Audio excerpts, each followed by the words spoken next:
Whenever you're ready, give me a thumbs up.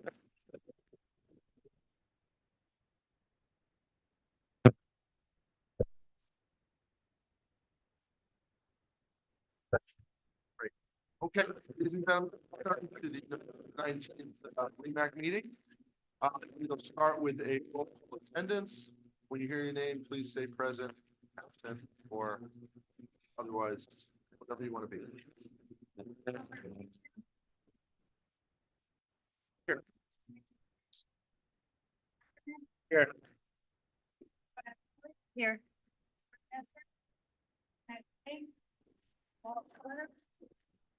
Eric Cohen. Kelly Hastings here. Kevin Sheila here. Mario Gonzalez. Here. Here.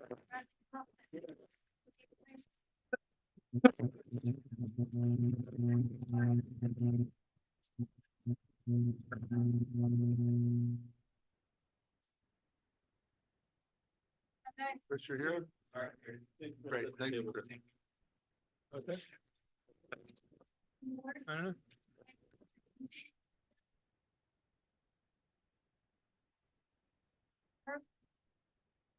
Jeffrey Raybridge. Here.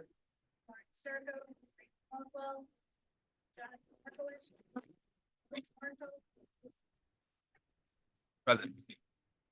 Dominic Present. Eric. Present.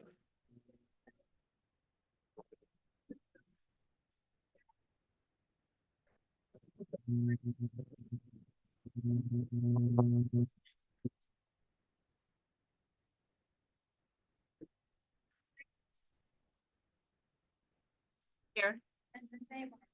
Matt Harris. Here. Robert Cruz. Art Cooper. Mike Sutton. Andy Challenge. Thank you all that are here. I just want to according to the bylaws, just so that we're all clear, members with more than 3 absences from regular meetings each REMAC year should be considered to have voluntarily resigned and will be notified in writing thereof. There's no specific continuous absence, consecutive absence. That is the language from the bylaws. So we have done a query of meetings, and we will be sending out letters in writing this week to these people that they're no longer on the REMAC.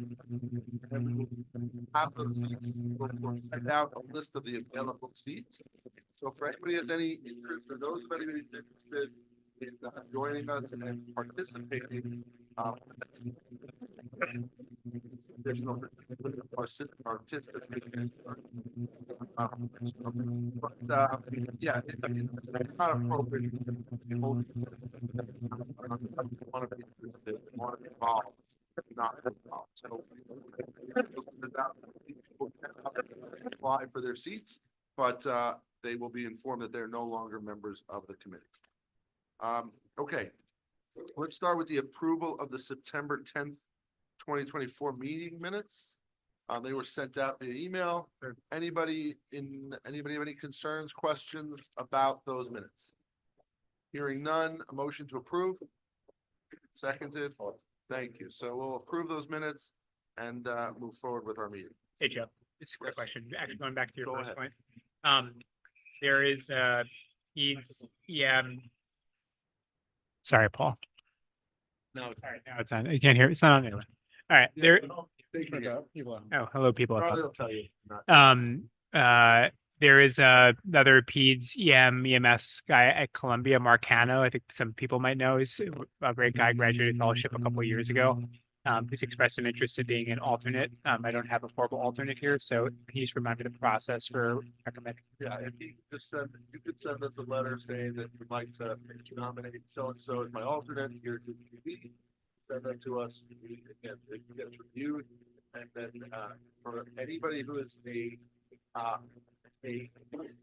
at-large or REMAC appointed seat, it would have to be approved at this committee, approved at REMSCO, and then it would be jumped on for a department or agency related position. that goes through the agency.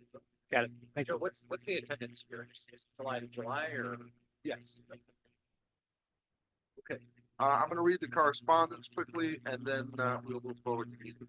There's been no membership, correspondence. There were no additional, nominees for any of the, positions on REMAC or other counts, other committees. No correspondence from the FDNY, no correspondence from the Department of Health. Enforcement, Wayne Allen from Gloversville, New York, 377943 is suspended pending a hearing on 11/14 for alleged violations of Part 800. And that's the only enforcement action we have.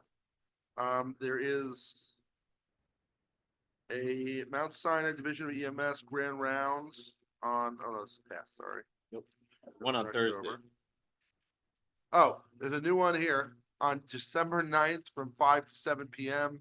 There is a stroke CME being given by NYP. And we will send this flyer out to everybody. You can scan it to register, and so on. Yes, Dr. Dr. Redwood. Just, the Mount Sinai EMS Grand Rounds, is on on November 21st at Okay. 11 AM. Got it. Thank you. Virtual will be This sent, Thursday. it'll be this Thursday, it'll be sent Virtual or out It'll be in person. virtual. Okay, so Dr. Benelli will be able to make. He looks forward to it. Okay, 11, great.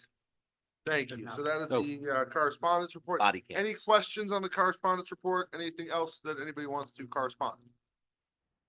Okay, the executive committee report. So the executive committee did meet shortly before the October 31st deadline because there were a handful of physicians who were having difficulty renewing their online certificate for online medical control. So let me explain a little bit about what the problem is and what's happened, and we're gonna have a discussion about this. Because number one, the executive committee did have to make a decision. I want you all to be aware of it and vote on it. And as well, I think it's an important discussion for the region as to what we do going forward. So historically, the documentation collection for online medical control physician renewal, because it was a paper process, because it was very arduous, was very difficult, and it involved an attestation on the part of the physician to say, I have all this stuff. And if that attestation was complete, the office upstairs would process the renewal. Now that we've switched over to an online system where the actual documents need to be uploaded, it is easier to review those documents and be sure that people are compliant with all of the requirements, which I believe were sent out to everyone, for what it requires to renew your online medical control facility or certificate. I apologize. That included board certification in either emergency medicine or EMS, board certification in another subspecialty with the merit cards that we discussed, which was ATLS, PALS, BCLS, and ACLS. And that was the process of renewing. You needed to submit all that information. Because the process was a little bit broken for a long time, because it was on paper, people, I think, were unaware, uninformed of what needed to be submitted, and therefore had lapses in some of these credentials. Some people had their board certification lapse, and were not aware that they needed to submit it as part of the process. So currently, because of the confusion, because of the problem, the executive committee did meet right before the time window of October 31st and extended the few physicians who have significant amounts of online medical control experience. When I say significant amounts, I mean each of these physicians had over 15 years individually of online medical control experience, and we granted them an extension to both get their merit badge cards and for this discussion to figure out what we're going to do about people who have had board certification lapse in the setting of an online medical control physician. In part of that discussion with the executive committee, myself, Brad, and Jeff, we also discussed the concept of board certification where we think it should be, and I think that that's a discussion we should have as a group, as well as for online medical control, as well as for medical direction. Two very different things. Obviously, all online medical control positions are under the auspices of the medical director of that particular online medical control facility. All of our paramedics have offline medical direction with a medical director who's responsible with the ALS renewal for their QA for all of the different aspects of medical direction. So the first thing is, we're gonna do a hands-only vote because this already has happened, but I'd like a in favor or opposed for the executive committee's decision to extend these 4 physicians. And if anybody has any questions on who they are, you can ask me. I don't think it's necessary to bring it up in a public forum, but I will tell you that they all have significant amount of EMS experience in online medical control. Not a single one of them has had less than 15 years of online medical control experience. And we decided to allow them to extend their certificate pending this discussion about board certification and where we go from there. So all in favor of the executive committee's decision to approve these 4 physicians, please raise your hand. Yes, go ahead. I'm sorry. No, can you explicitly state the criteria that you use? Just So that we The use, duration of the. Yeah. so How- correct. how- So the criteria that we used to determine for these 4 physicians was number 1, the amount of time that they participated as online medical control physicians actively. They do need to, I believe it's by the end of, Joe, correct me if I'm wrong, by November, end of November, they have to have all of their merit badge, cards in place. And then the one piece of the puzzle that we really don't know how to address is for these particular physicians who've let their board certification lapse, what do we do for those? And again, I think that the consensus was that board certification is an important and integral part to what we do, both as medical directors and online medical control physicians. But when you have the special case, and we don't want it to be special cases, I'd like it to be a standard. But if you have somebody who's been participating as an online medical control physician, one of these physicians literally wrote the protocols in their original form. I mean, Dr. Giordano happens to be one of those people. She wrote the book. It's hard to say that she doesn't have the experience and the credential to do this, which is what was part of our So decision. I was just gonna clarify what you said for a second. So basically, all the executive committee did was say that because of the change in the process and there's some confusion on their part about what was required, just to extend that current renewal period until we had an opportunity to have this discussion. And then separately from that, the concept of board certification came up as well, which we want to discuss as well. So all you're approving is that we did this extension to get to this. Just for clarification on the renewal, you said the end of this month? Well, we get- wanted the renewal to be beyond the scope of, beyond this meeting, so that we can understood. decide at this meeting, what are the next steps? I don't think it's fair to us to, if we're gonna say you have to become board certified, if that's a We- possibility, we Right. can't say that it has to be at You the end can't of do this it in a month. Yeah, month, okay, right. no, I just But want to no, clarify that The with relation to initial sunset date. extension Okay, was to encompass Right. this meeting, so that you all can make the We just wanted to decision get here as to first. what we're gonna do understood. going forward. Thank you for clarifying. Okay, so let's start with the housekeeping. All in favor of accepting what we did, please raise your hand. Any opposition? Okay, thank you. We appreciate your confidence in our decision. Okay, so now I'd like to open up the discussion to 2 things. We're gonna do it as 2 separate discussions. One, let's talk about online medical control physicians and what we feel is appropriate in terms of the board certification. The merit badges, we've already voted on and decided that that is an important part. Although the one thing that has come up for discussion is if the purpose of these merit badges is to ensure that these providers are aware of what goes on in the pre-hospital setting, would PHTLS versus ATLS, which is a little bit easier to get, be an appropriate alternative? And again, that's part of the discussion. And then what do we do about these providers who have let their boards expire and maybe can't get them again? Do we have a pathway to allow those to be part of our system? So I open this up for discussion. I'll start with Paul. Just one clarification. the board certification was not removed. It was elapsed. We should all be aware of that. Correct. Every one of the providers was not, none of them had their board rescinded. Right. It was more that it was- expired. They didn't renew. They didn't Correct. renew, and ABEM classifies them as a former diplomat. Which, if someone loses their board for penalty-related issue, this is a different discussion. Correct. Okay, yes, Jack. So, you know, I think the point of the board certification, I think we want people providing medical. Also, like, we want people who are providing medical. Thank you. We want people who are providing medical control to not just know the protocols, but also stay current, right, in general emergency medicine, EMS knowledge. So I think board certification is an important piece for future people, for people who are getting their certification initially, but I see this group of people a little bit differently.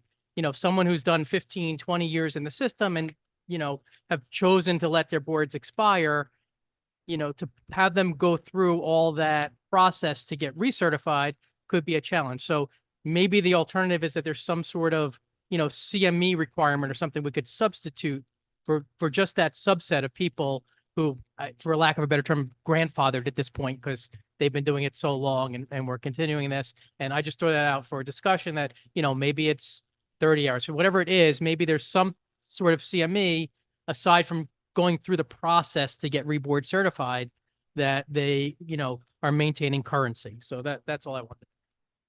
Just to echo that point, go through the process once you've lapsed. Because I had 2 physicians at Methodist do this. After 5 years, they lapsed. It's a big deal. ABEM has to give you permission. You have to get somebody to mentor you, except go back to residency. It's not simple. Somebody has to sign off on you. Some facility has to sign off on you. You have to be mentored. It took us 2 years to get this person back to the boards. More of a question to the larger group. I don't think there are any regulatory requirements, but if there were a poor outcome from a medical decision, from someone providing medical direction who's not boarded, who, you know, may meet some criteria that frankly we're going to make up, right? Any pushback to this group as the group that sort of designated them to continue on providing it in their absence of the more traditional certifications, any ramifications to the group, let alone the individual, let alone the paramedic who's taking medical direction from someone who's may not on paper appear the same degree of qualified as someone else who might be answering the phone. I look at it similar to kind of when we started the EMS board, like kind of a practice pathway kind of thing. So they've done 20 years of online medical control or whatever it is, and now, you know, they're no longer board certified, but they have that body of experience, and they're going to do some alternative thing we come up with so that we're comfortable that they're still competent to provide that medical. Yeah, I but guess to your point. I guess just a quick retort, which I agree with, is that I guess 2 points. One is we should do this and then retire it, right? The same way that EMS boards, you can't practice pathway it anymore. And we should just be, I think, it should be a little difficult, right? Like, you know, what type of CME are you doing? Is there an audit process? Just because I think we should at least have the semblance that we're not bending over backwards to get what sounds like very, very highly qualified individuals to continue providing good care, but we should make it a little bit harder than just a flat road, I suppose. Thank you. Correct, I agree. Jess, and then Pam, I think that you had your hand up, no? And then Paul. Jess. Speaking of the practice, clearly, a 15+ years experience, they all had this pathway and passed the EMS boards. And now that window is closed. Correct. Again, these are people who do not practice clinically in a hospital setting. I'm not going to say that online medical control isn't clinical medicine, but they do not practice in a hospital setting, so they decided to let their boards lapse.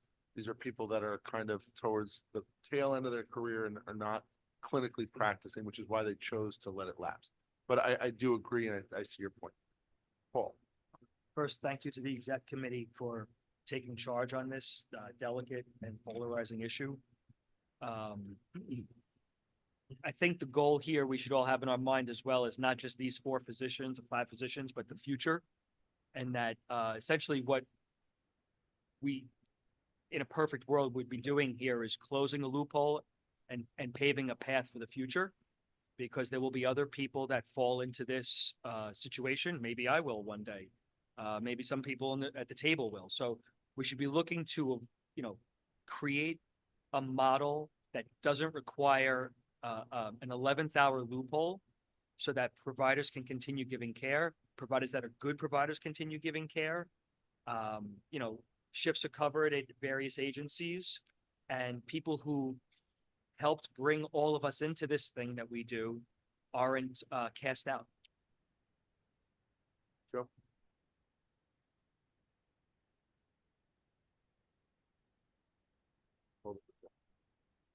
So to put things in perspective, I grandfathered into EMS. I took the boards last year after being qualified 7 years ago.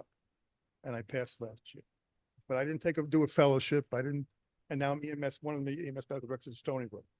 You need to grandfather these 4 individuals and then have that's it. ABM, what they did was, I don't know what year it was, they said grandfathering in through experience with EMS, you can take the test.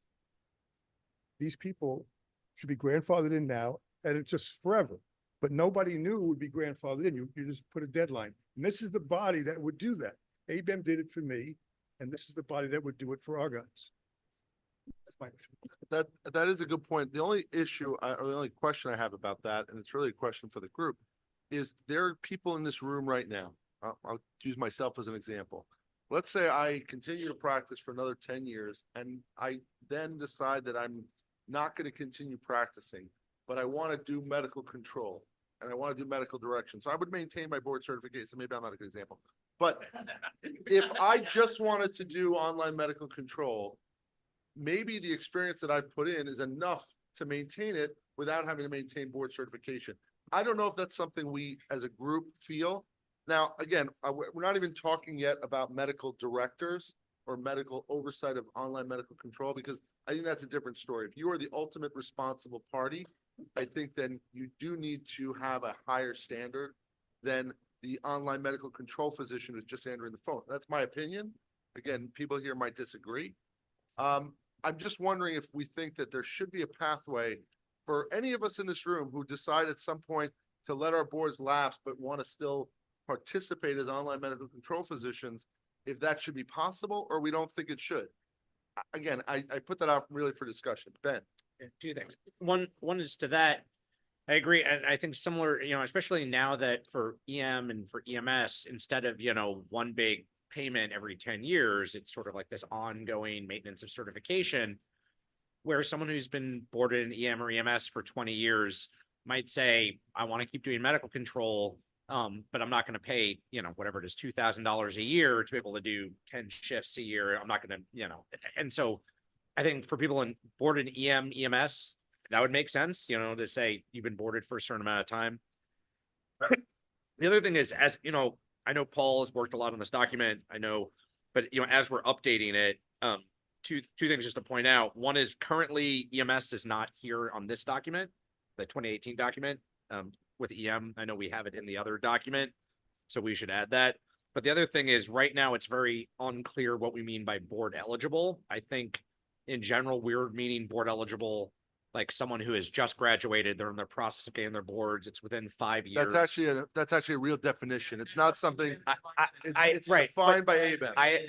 In this No, but the term 2018 board eligible is defined by ABEM. It's not something we decided what that means. in this document needs to get updated, because this document defines eligible as completed required amount of training in the area of specialty. So this document makes it sound like you just graduated from residency. So I think we should clean that up to make it match ABEM. That's what it means. That is the definition.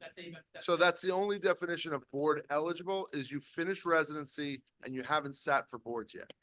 You're not board eligible if you've expired and you need to get renewed. That's a different process. I understand, but I would update this document to match that. But that is what the term board eligible means. That it's But a definition from ABEM.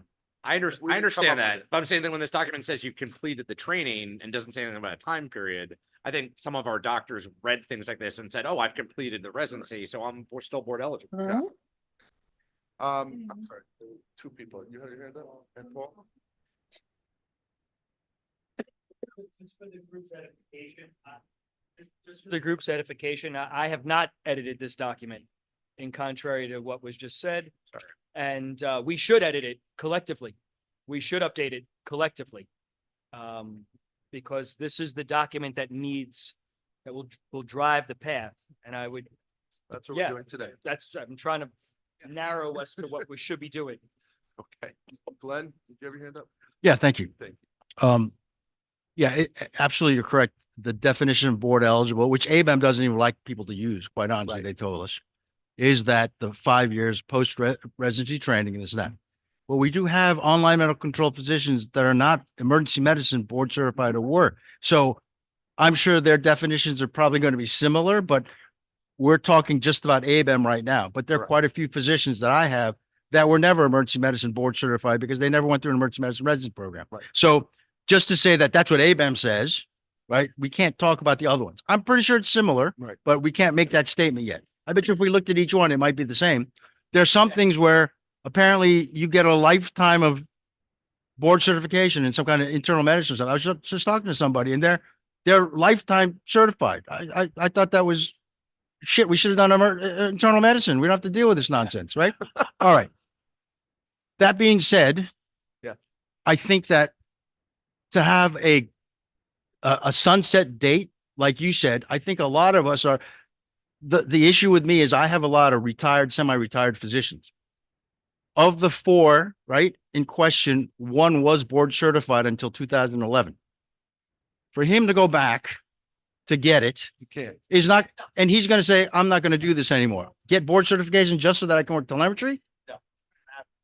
And as we get older, I think we're going to shoot ourselves in the foot to go, I don't really want to maintain my board certification either, but now I can't be an online medical control physician.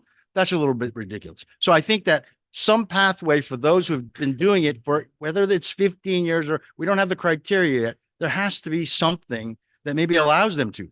And if it's a testing, and I know you don't want to use the term grandfathering, I heard that clear. None of you said you want to use grandfathering. Well, of the executive committee, right? But there has to be some kind of a pathway then. And if it's a testing from their agency where they work that, yeah, because the 4 doctors in question, it's over 100 years of online medical control experience. 100%. And all of a sudden say, oh, you don't have your ATLS, you're Right. done. No, I think that when we say the term grandfathering in, to me, that has a sunset date. It means that you, because of your body of experience, you are eligible to do this, and then at some point it's going to end.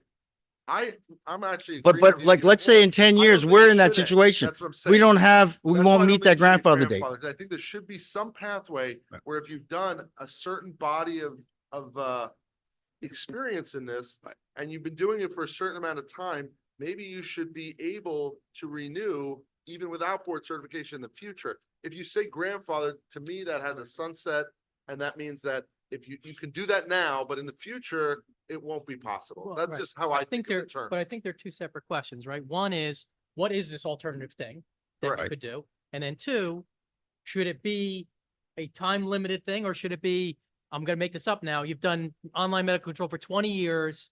And if you're no longer board certified, then you could do this pathway till you decide you don't want to do medical controlling. Or are we going to time limit? So I think those are 2 different questions. And I have to be honest with you with the 4 for my part. And you mentioned Lorraine. She actually was very concerned that she says, I'm not going to be eligible to recertify the way it is now. Dr. Giordano, that's crazy, Correct. right? As you mentioned. And I'm only mentioning her name because you mentioned it publicly. Okay. Right. Well, With the read 4 the book. I can't additional, argue with right? With my group, it's just they've been recertifying the physician from 1991 6 times already. And listen, 1 has not been board certified since 2011, but the process was paper. So they got through. Because I know, Joe, at one point you said, shame on me for, as the chief medical director, not knowing. Well, shame on REMAC for letting it go. Correct. Meaning, if they show me a REMAC card, it's like when we require our members to have a driver's license. When they present the driver's license to the department, we don't go, can you give us your driving score and how you did on the driving? No, you come with that. It's similar to that. Okay. Now it's difficult because with the LMS, they're not just attesting to it, they can't upload it because they don't have it, right? The other issue for me is, I have to tell you, in my group of semi-retired, retired, there's some that have never been board certified. Never, never, never. And they've had a certification since early 90s. So, and I can't attest at all to what the criteria was back then. I only know it since 98. I joined the fire department in 98 and I knew the criteria. Back then, even those of us emergency medicine board certified still had to get the alphabet soup credentials, That's right? correct. And that got dropped. Okay. But I need a pathway for these members that somehow they're not board certified. They've been doing this for greater than 25 years. And, you know, we have to have a separate pathway somehow. I agree with what you're saying. I think the only challenge to what you said was that when they were applying, when they were filling out their forms, they did attest to the fact that they were board certified. Right. So technically they're attesting to something they never did, which is Electronic challenged. Stop. But you're right. I hear you. 100% right. We should not be. I mean, based on that excluding alone, people you who've been could doing say this forever. then you're null and void. I could see that. Correct. Right. But I don't, again, I'm trying to say that we want to increase the amount of people that are doing this because it's already a challenge. I know Kevin was going to speak, so I just wanted to answer, but Kevin, go ahead. So I have a proposal. I'm not making an motion simply so that one or two people can fine tune what I have to say. Good. So the proposal would be that the initial certification criteria should be what it should be. And then in terms of renewing with REMAC, online med control, that is, has two pathways. One is kind of the initial certification criteria, and the other is demonstration of continuous practice of online med control. And I'd maybe defer to Dr. Seda or to Dr. Barbara as to how many hours we think that should be. Perhaps it's, 8 hours a week, 12 hours a week, some number of continuous med control practice is in lieu of sort of redoing all the initial criteria. So that would be my proposal, and I'd let, a couple of folks who What was are the other more pathway? involved. So pathway one is that you kind of meet all the basic criteria. Okay. So you're not that active, but you are board certified, you have all the Ah, merit badges. got it. Option two is that you've had continuous medical control activity and you maintained your yearly updates on protocols and all those things. I like that. Anyone else? Ben? So just to find you, because I think part of the confusion is there's so many different people, different levels. So basically we're saying there's three pathways for renewal, right? There's your EM or EMS board certified. So you just renew, you don't have the merit badges. You're board certified currently in something else like internal medicine. And then you have the merit badge classes. And then you're saying there's a practice pathway where you're not board certified in anything, even if you were previously EM, EMS, whatever, and you still do the merit badges. I think those are the makes sense. three groups that we're talking about, right? For renewal. That makes sense. Yeah, just for clarity though, you're talking about initial certification. I'm really I'm just, talking about renewal. I'm just saying that for renewals, there's just two. You had it and you're renewing with continuous activity, or you're renewing based on whichever one of your initial pathways you were initially. I think what Ben is referring to is that if you're not boarded in EM, you need all the merit badges to renew today. And if you're boarded in EM, you don't. If you did the practice pathway, you'd still need to have all the merit badges. So it'd either be practice pathway with merit badges, EM boarded with no merit badges, non-EM boarded with merit badges. So those three renewals would be possible. We should probably clarify that here before. Well, that's what we're gonna, again, there's no motion on the table yet. We're still discussing, but I think that's I think it's a very smart way to look at it. And I think Kevin is right. Yeah. The question in my mind, I think that we should.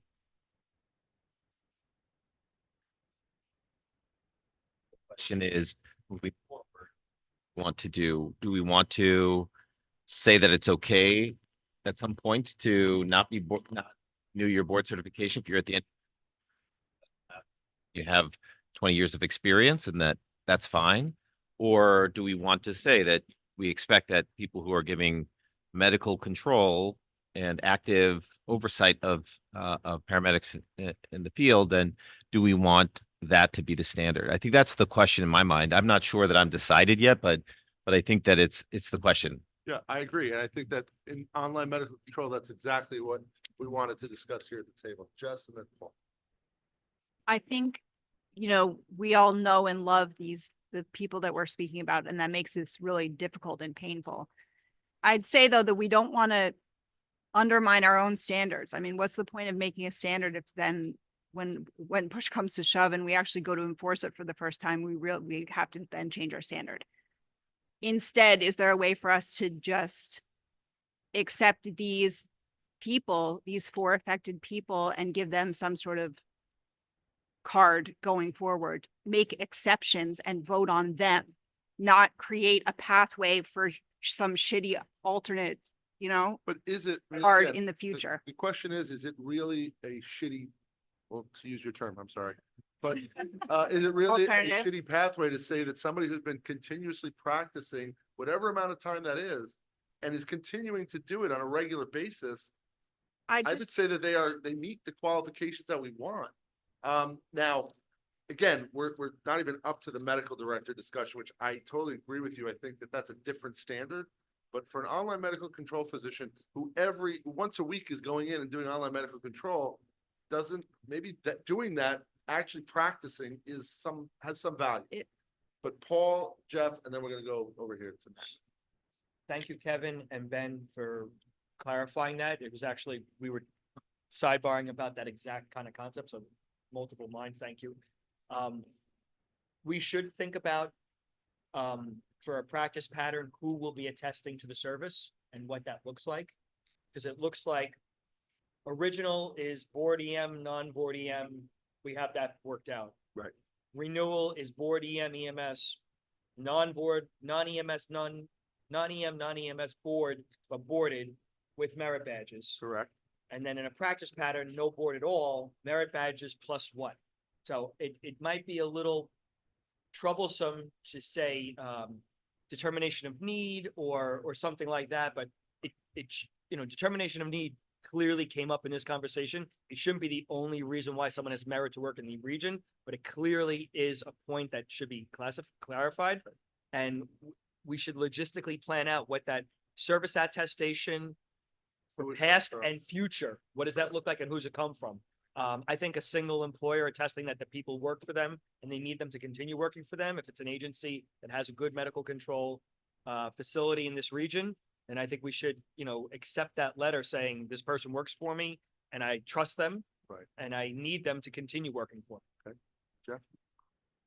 Yeah, so one, I kind of think I'm leaning more towards the continued board certification that was mentioned with doing something for these existing people. But if we're going to do a practice pathway, I think to your point, we have to define parameters. Maybe it's you have to be board certified until you have, I'm going to throw out a number, 15 years of online medical control experience.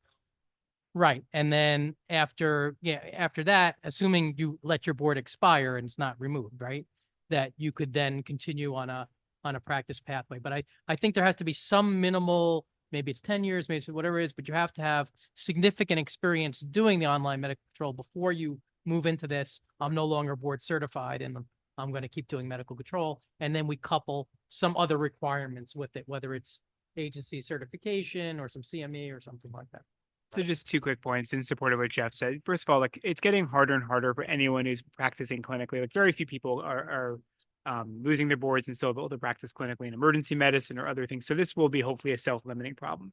But I think that what you're alluding to, Jeff, and what Jess has said as well, is we want to create a barrier for people to go, I've done my 6 years, I'm out. I'm just going to do medical control and that's all I'm going to do. So whether I agree, make it steep, 15 years, 20 years, make it steep so that people have done their time, right? That way, I think when we say we're stepping back from or we're relaxing a standard, we're doing so to someone who's clearly shown that they've invested, pick that number, but make it steep.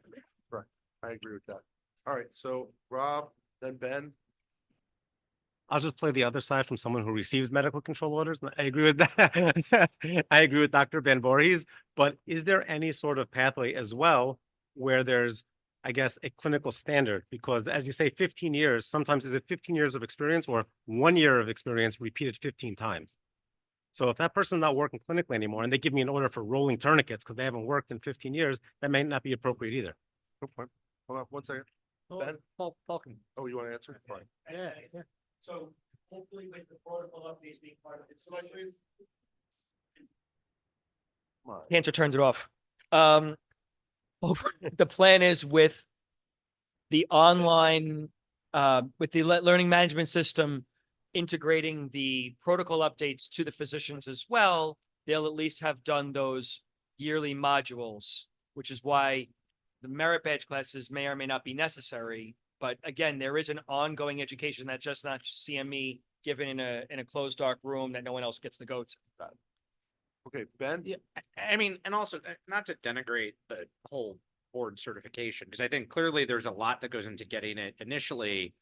I probably shouldn't say this publicly, but like, you know, some of the stuff that ABEM is doing now with these online exams that are like open book, you know, like the fact that someone's taking some online tests and paying thousands of dollars, you know, how much that's really ensuring that they're maintaining their knowledge of what's cutting edge in EMS emergency medicine. I mean, I think there's a question, right? Because I think you can do it both ways. Like there are people who aren't maintaining that, who know what's going on, and those who do that may not. So, you know, someone who's been in emergency medicine for 20 years and been doing online medical control for 15 years, and they don't want to pay the thousands of dollars for the last 5 years, like, you know, I don't know how much better they are because they do the online tests, and you know. That's a good point. All right, I think we've had a pretty good discussion, and there's a lot of very valid and very good input into what we think online medical control physicians should do going forward. Is there anybody who would like to try to codify this concretely so we can have a motion on what those standards should be?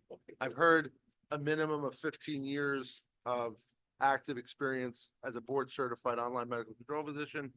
I've heard the three pathways, the practice pathway with, Rob mentioned, you know, specific amount per year that gets attested for by the actual medical director who needs to be board certified, or I think they do.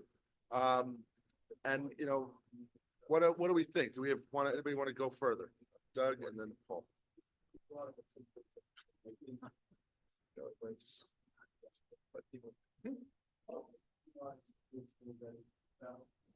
I think your microphone's off.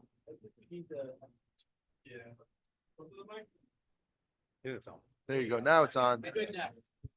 Well done. Thank you, Dr. Isaacs. I think to try to vote on some, you know, pathways, we need a little bit more time, but we should put a time limit to get this done. So I don't think trying to proposal for now to come up with that pathways is not the best way to do it. A lot of great thoughts and ideas. And I think we need to just kind of whatever tag whoever's put together to put up with that proposal is. Okay, so when is CNC meeting next? January. January. Okay. Can I make a Did you have a suggestion? question? Hold on. Can I make a motion? You can make whatever you want. I'd like to motion that a small group be created to take the interest of and feedback of this committee and put it into paper for the next REMAC meeting and codify it so that it can be presented. Okay, so you don't need a motion to make a tag. The chair can make a tag. I think that is a great idea. So I would suggest that we do put together a tag that can meet between now and our January meeting to present a standard draft at the January meeting. Revise this document that's on the. Correct. And I would ask this committee, and we're going to vote on this, that we can extend at least these 4 physicians who are in question until the time that we have that information. What I would like to ask, and these are fire department doctors, because Glenn, you know, it's a necessary thing. If they could at least get the merit badges while we're in the interim, because we know that that's important. And I would like to suggest that PHTLS be a valid alternative to ATLS, because it's a little bit easier to get, and I think that it gives you the same basic kind of experience or information that we're trying to get from the PALS, BCLS, and ACLS. So if everybody is in agreement, we can take a hands vote, but I think Glenn wants to say something. So yeah, regarding the alphabet soup nonsense. Okay, so all these 4 have gotten everything except ATLS. ATLS is always the hardest one to get. We actually got 1 of the 4 to get it. And it's not like they can take 4 of our people at the same time. So we're trying to, at this point, get them scheduled for the next class, which is December. So one of the things I had to ask was, since they're only extended to the end of this month, with enrollment in that work. Now, the idea of PHLS, discussions I've had within my own 10 doctors is a lot of them feel that ATLS, yeah, you should get initially, but it's worthless at this point for medical control. Now, we thought about PHTLS. I thought we were a site that did it at the academy. Turns out we were in the past. We are not. Dr. Zabar checked for me. It's a 2-day course as well. I didn't realize that. I thought PHTLS was a shorter version for medics, but it's a 2-day course and it's not as available as we thought. As a matter of fact, when you looked this morning, the 4 courses available coming up between now and the end of the year, when he did a radius, are all in New Jersey. Not that Jersey's the end all, it's too far. But so one of the other thoughts was maybe since we do have LMS modules, is it possible to, yeah, initially you have to have ATLS, but have some kind of equivalent? And that's the discussion we had. And the best we came up with was PHCLS seems to be the equivalent, but I think there's a lot of talented people here. Is there any way to come up with a module that's part of LMS that would address the highlights of what they think an online medical control physician needs for trauma? Because quite honestly, the decision that we have is trauma is still a BLS call type, it's load and go, right? In our system. And we're not wanting them to do anything for them there.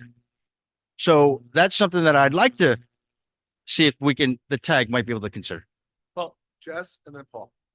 As an ATLS instructor, I think it's BS that it's impossible for people to get ATLS certification. I did not say impossible. Please do not put words in my mouth. Okay. Well, especially Please. people who are not boarded in emergency medicine or EMS, I think that ATLS rather than PHTLS would be most appropriate for physicians. That's just my 2 cents, but So. Paul can talk about the LMS, So I'll putting let it on there. Paul, but I just want to comment on this second. I know that ATLS is a very expensive course. It is hard to find the 2 days. There are less of them than there are PHTLS courses available. Whether the PHTLS are in New Jersey, I know that there's some programs that can offer the class in New York that might not have classes scheduled, but can set it up. So that it definitely is easier to get PHTLS than ATLS. And I think that if you've, gone through ATLS initially, maybe that's part of the initial certification. I think something to maintain it similar to BCLS, ACLS, PALS, PHTLS might be an easier option than having to renew ATLS every 2-3 years. Paul. so Glenn brings up a good point about how bloated this document is. As an ATLS instructor myself and an instructor in the other 3 merit badges as well, it's kind of hard to say those are the arbiters of good medical control at this point, right? There's a lot that's going on in there that really is irrelevant. Just a side note, if you work in Nassau County, the physicians take the medic test, which is another idea that we could bring up here, that if you want to look for protocol adherence and knowledge of the awareness protocols, in place of the merit badges or an ATLS class, just have them take the medic test, which may or may not actually make them learn medical control or demonstrate knowledge.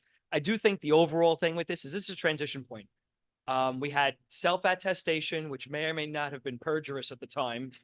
And now we're exiling people who brought us into this field.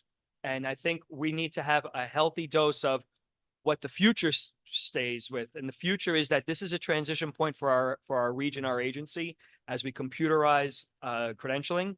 And for the future, yes, you should be originally in with ATLS and board certification, et cetera.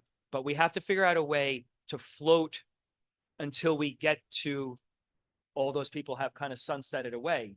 And I don't think that making them go for merit badge classes is the best usage of our time, but perhaps another way to attest for active practice. Thank you. One last comment, because you brought Lorraine's name up. For 35 years ago, she certified me as an online medical control physician, first one outside the fire department. My number ended in 001. Are those closer? You gotta sit closer. He's old, basically, is what he just. No, what I'm saying is those 4 individuals should be certified by their medical director if we're not going to do it tonight. It's that simple. Well, they are certified right now by the region. Going forward forever. Okay, they are certified by the region right now, and I think we've all agreed here, and we'll vote on this, that they can remain certified until this tag comes up with a appropriate process for the renewal. Correct. No, that it gets voted on and approved at REMAC. So that will definitely go into place, and I think we can vote on that. I do want to wrap this, so this discussion is going to go to that tag. Anybody who's interested in participating, please let me know, and we'll put that tag together, and we'll get that going. Number one. Number two, I do want to have a brief discussion about medical director qualifications, and how we feel about that relative. We did put together a document. It was right when board certification began. It did have the grandfather in pathway as our pathways to being an online medical control physician. At this point, I wonder if that is still something that should remain as is. We should be a little more stringent. I personally think we should be more stringent, but that is my own opinion. Let's have a brief discussion about that, and then we'll move on with the agenda. Ben. At one point, was there a difference between ALS being an ALS agency medical director versus not? So the reason that there is a difference is ALS agencies are credentialed by the region. Right. So we have, if an agency does not have an appropriate medical director, we can say as a region that we're not going to qualify you as an ALS agency. BLS agencies are not approved. They're approved at the state level. So we don't have any control over them from a regional level, which is why there was a differentiation. So is that something we need to talk about because Well, again, we still don't have oversight over the BLS. That's so from we're the only state. talking about for ALS agency medical director. That's what we're limited because Okay. ALS agencies have to renew through the region. They submit all their paperwork and then we approve them to continue as an ALS agency. That is statutory and that's how it works. Okay. So we can say, if you don't meet the criteria, we're not going to renew you. We can make whatever recommendations we want for BLS medical directors, but we have no enforcement mechanism. Well, if we're talking about ALS, I mean, it would make sense to have a fairly high standard because those are decisions that Correct. are harder than if you're for BLS. Brad, did you raise your hand? I did only because I seem to recall, maybe it was for a certificate of need that we have discussed and voted on BLS agencies. At the REMSCO? I think it is for CON. I think the only challenge is that, there's very once you have a CON, you don't renew like you do as an ALS agency. That's the challenge. And it was always very hard for BLS agencies to get medical directors as a general rule. I think it should be stringent, but again, I'm trying to help people out. What does anybody else think? Anyone, other opinions other than my own? I mean, my opinion is similar to yours. At this point, of emergency medicine subspecialties, there's more EMS board certified diplomats than any other subspecialty. And it is a specialty practice of medicine and there's a unique body of knowledge to it. And I think to be an ALS agency medical director in this region, you should be board certified in EMS medicine. So that is for ALS agencies. Do we consider online medical control facilities an ALS agency? We do certify the online medical control facilities as well. So do we want to include that in that group? Or are we just talking about the ALS agencies that have ALS ambulances out in the field? I think it's separate. I think medical direction is separate from online medical control. Like No, but I'm saying medical director of the an online ALS. medical control facility, the ultimate responsible person.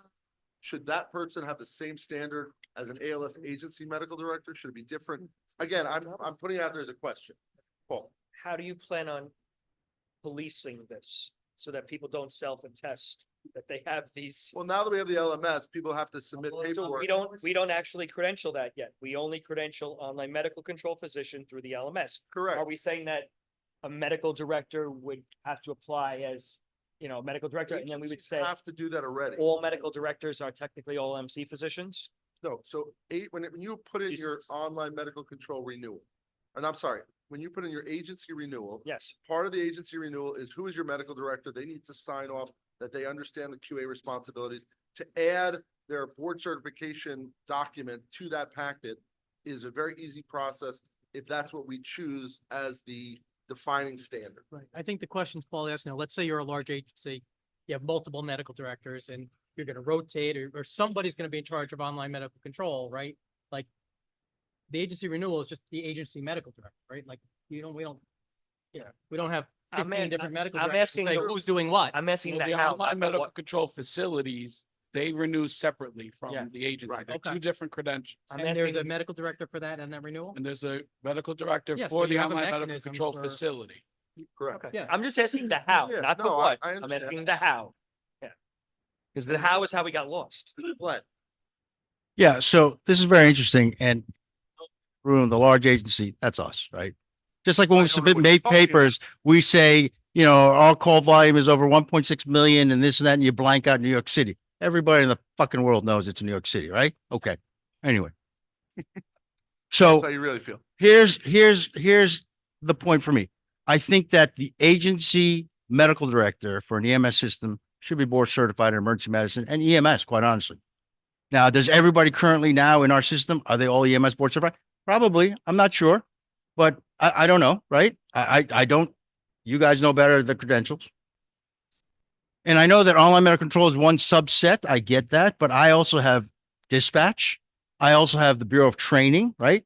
And so I think I would prefer that it's up to the agency medical director to determine who they're going to have as the medical director of whatever facility, because I have medical directors for each of these components, right? Correct. And I have to tell you that this emergency medicine piece, yes, up until 2010, I had medical directors who were not even emergency medicine certified. Internal medicine, Mhm. I had a pediatric physician, not even pediatric emergency medicine. So I think that, yes, I think that the medical director for an agency, all of them should be board certified in emergency medicine and EMS as to how that person determines right to control. Because ultimately, I could put my name down for everything. But I think what you're saying is correct. So if the main head, whatever you want to call it, the main medical director is boarded, right? All those other medical directors are feeding into that, right? So there's still oversight Right. of the other medical directors by the agency medical director. Right. So I'm not in favor of saying, because up till 2010, I couldn't assure that that medical director was emergency medicine trained. Now I think it's probably 90%. I'm sure it's not 100% yet. Throughout the country, I know it's not.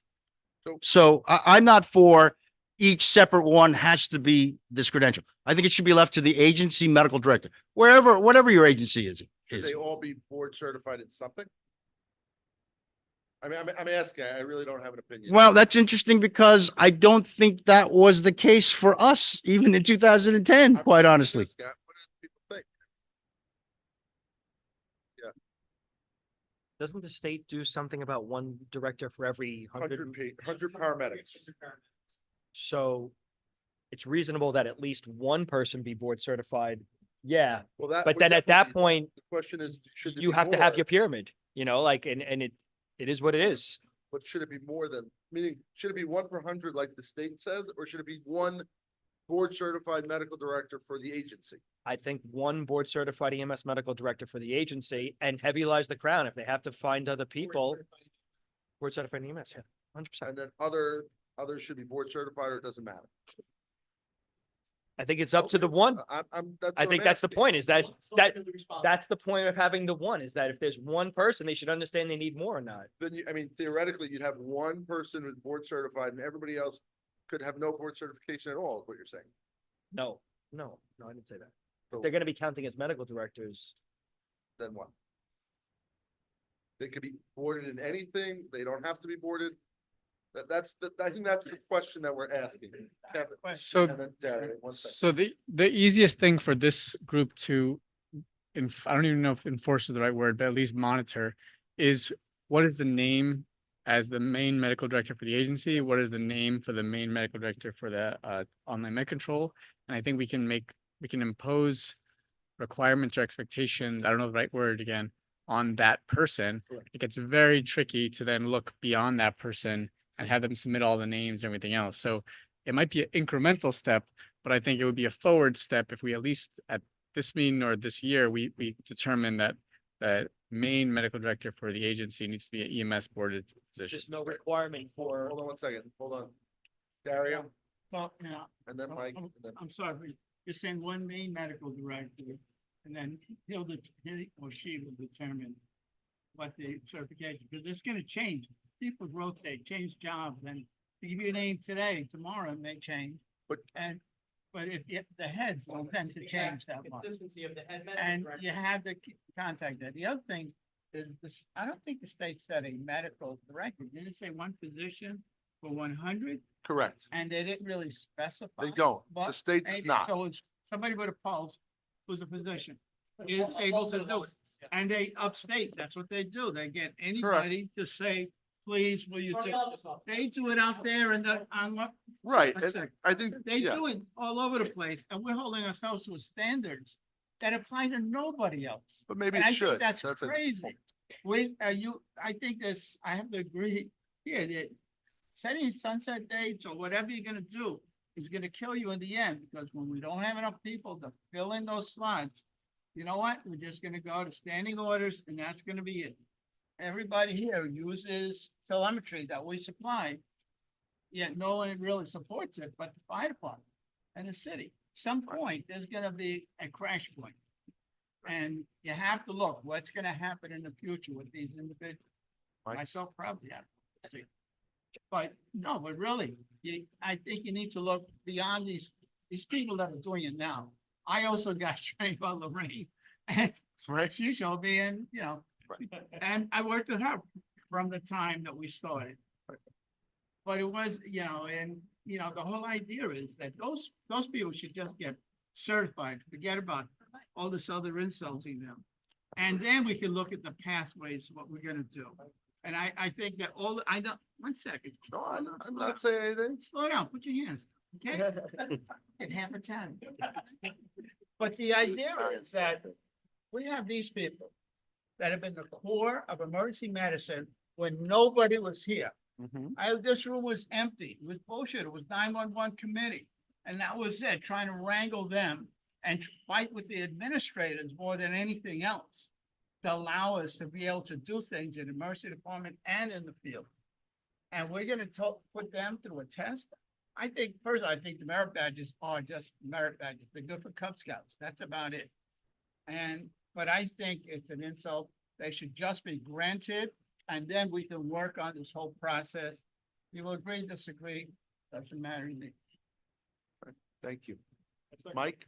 I think that I agree with you wholeheartedly, Dario, that that's what the move is, to make sure that the folks who've been teaching all of us about that's for a long time, pioneers, yes. So I think that's a no-brainer. I think the question, and we started this conversation, I think, on the quality committee before I joined it, and it was the medical director requirements for agencies. And I don't think we ever enforced it. I think that there, whether it's for a small or a large. And it's a question, I think, in the evolution of EMS, if we want to do that. I think it's not an unreasonable time to expect that in New York City that EMS medical directors are board certified in EMS. Ben? I mean, I think that makes sense. I think before we would vote on it, I would like to know what the impact would be. So I think it would make sense if it's possible to get, what's a list of, or at least the numbers of like, here's how many ALS agencies we have and which ones currently have at least one person who's EMS boarded. Cause, for us, we have plenty of people who are EMS boarded, but I don't want to say, yeah, this is mandatory. And then all of a sudden we have 4 ALS agencies that lose their medical directors. So maybe there's some way to figure out that metric before we vote on it. Paul? Glenn brought up a good point about the different silos they have. Just for the record, Kevin says that Kevin's point was perfect in that the only thing that REMAC asks for is for a physician in charge of medical control. They do not ask about dispatch or training or anything else. So the only other medical director you would need is someone for medical control, and that could still be that chief medical director. Any further discussion? All right, I don't know that we have an answer right now, and I think that maybe the tag that is looking at the online medical control credentials should probably look at the medical director credentials and maybe come back in January with an answer or a draft. I'll let Jeff speak, but I think this is a great discussion. We haven't had a good discussion like this in a while. Please. This is what we need to kind of encourage at these meetings, otherwise they become a waste of time to come to. I agree with what you're saying. I just wanted to make a motion that the 4 positions that are currently not meeting the requirements as they're written, that their certification be extended until such time as this committee comes up with some alternate pathway or finalizes the process. Second. Any discussion on that motion? If not, we're gonna vote right away. All right, so let's vote. We can do a hand vote for this. All in favor of Jeff's motion, which is to extend these small cadre of 4 positions until we have an answer, please raise your hand.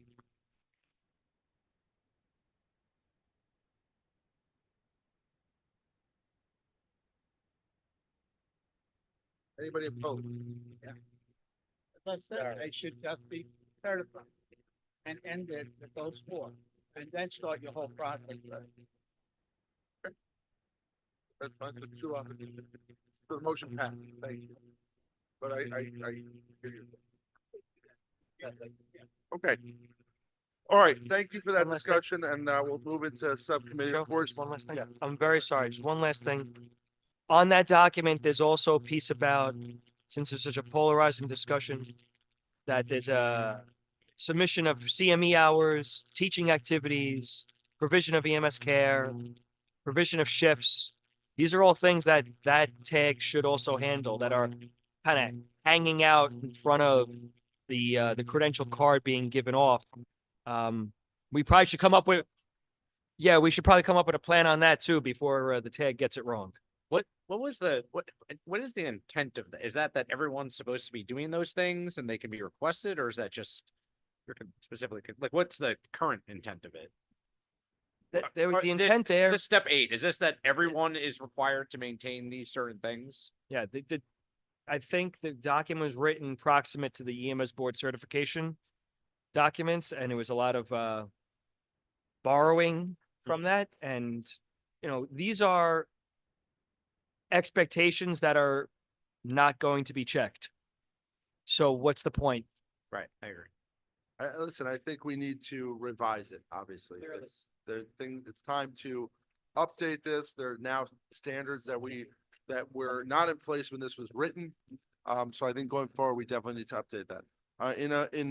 In lieu of the time, I just want to get through the subcommittee reports. So we're going to go to Dr. Barbara's CNC report.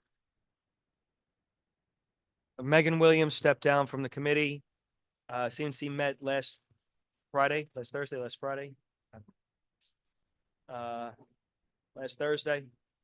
on the 14th. Unfortunately, Megan Williams stepped down due to bandwidth and is a nomination in her stead. Name is escaping right now. Khalid, I forgot his last name.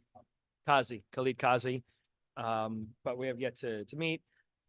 Upcoming with the CNC committee is basically incorporation of the protocol update questions into the REMAC basic exam. Mr. Ward can't be here tonight, but we're going to be using the questions that were used on the protocol updates on the renewal providers and putting it into the original test now that they've been essentially piloted in the protocol update process. But that's that. There's no stats on the test right now because of the lower number of testers, as it's only original test takers, and the tests would be skewed by the programs that sat for the test. So reporting numbers would be reporting on a program, not necessarily on the exam. So pending additional programs testing, we will report numbers, but we don't want to just report one program's success in the test. Great, thank you. Any questions for Dr. Barbara? Okay. Medical standards did not meet, so we'll go to the QA report. Dr. Kosterko isn't here, but Dr. Redlener.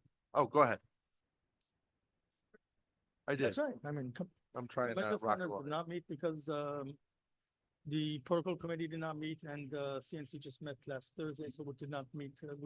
There were no new agenda items put on the. Thank you. Put on the new business, so to spare everyone's time, we decided to skip. And they the didn't meeting. have to go anywhere. I would like to point out that if we would have met, It would have been virtual. Got it. I The understand. next meeting Is virtual? on January 14th will take place, and it will be virtual. I Ah. think that we don't need to talk about the advantages of having virtual meetings, especially for all those who arrived here today and drove through all the traffic. True, true. Thank you so much.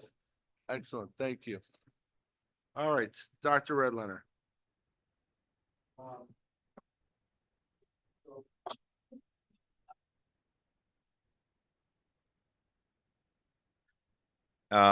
The Quality Improvement Committee of the New York City REMAC and REMSCO met November 8th. Here are the key points. So the first is about filling the vacancies. We have one position and one paramedic position that are available to be filled. I'd like to congratulate Dr. Matt Harris on his appointment to the committee and on the nomination of Brian He Levinsky. was appointed to. And he was doesn't appointed know to the it. committee. Voluntold. We're saying it on a recorded meeting, so now. Excellent. So he can't say no. Correct. There are no current regional, so congratulations to Brian Levinsky for his appointment to the committee. There's no regional restriction cases for review. There will be an upcoming letter sent to EMS agencies reminding them that the First Watch regional platform is up and running and requesting that they review their agency's data to identify any discrepancies between their First Watch data and their internal data. There's going to be a 5-minute video that was produced by Joe Ranieri and company around how to access and to understand that platform for the regional data. So that's exciting that folks will be beginning to use this tool. The committee will also roll out the 2 quality measures of interest, obtaining blood glucose levels for stroke patients, and then the aspirin administration for STEMI patients. The next item was the release of biospatial reporting tool work will occur hopefully for us in the region at the program agency level for when the program agency contracts are approved and renewed by the state. Just as an FYI, I know this was a topic of conversation before, the BLS iGel data was submitted by participating agencies, Jamaica, Flushing, and Ridgewood. Ridgewood had no reported uses, and the committee is asking Jamaica and Flushing to present at the December quality meeting to better understand the submitted data. The Training and Education Committee is analyzing a survey with over 3,000 responses collected during the protocol updates. The responses included protocol feedback clarity regarding training and QA concerns. The plan was, as I understand, the Training and Education Committee will forward the QA concerns to the QA Committee for review. The next meeting is on December 6th at 12 p.m. If any, for the record. Thank you. Thank you. Any questions for Dr. Redlener? Yes. Yes, I believe that the data was submitted. Yes, thanks. Who? No, so the data that was submitted was a summary data, and I believe that the requirement from our region is to submit the same data that gets submitted to Hudson Valley. So the PCRs, whatever is supposed to be submitted to Hudson Valley should be submitted to the region as well. That's what we're looking for.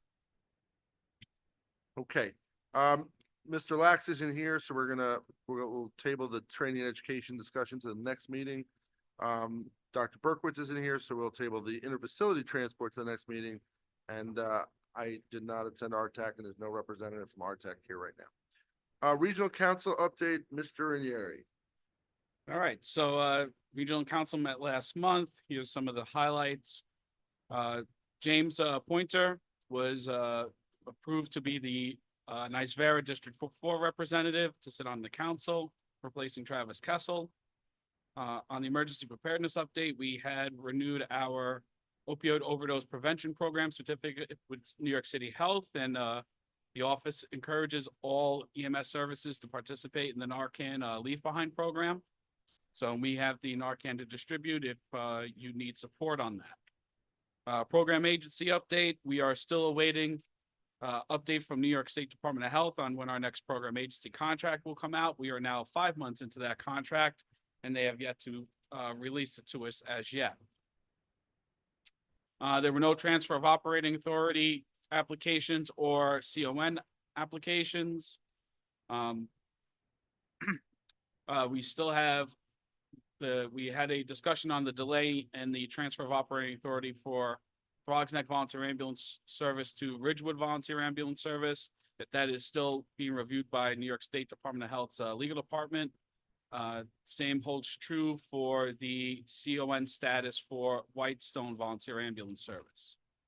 The recruitment and retention tag did a presentation on the New York City EMS insurance benefits. So New York City REMSCO has a website now where EMS providers can obtain low-cost insurance.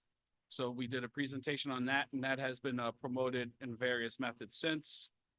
The volunteer assistance tag has been assisting services with their New York State DOH inspections. The ID card security tag, the ID card tag and the security sticker tag have been combined, and they will be resuming their meetings. For training and education, Morty presented data regarding the completion of the protocol updates. According to the LMS at the time of the meeting, about 50% of BLS providers and 70% of medics had completed the updates. We suspect those results are actually higher because there's a lot of providers that have like duplicate accounts and things like that. And we are putting a plan on how to clean up some of the duplicate accounts on the site. A lot of interesting data was collected from the survey responses on the quality of the updates, as well as some general QA data that was presented, I believe, was presented at both CNC and at QA.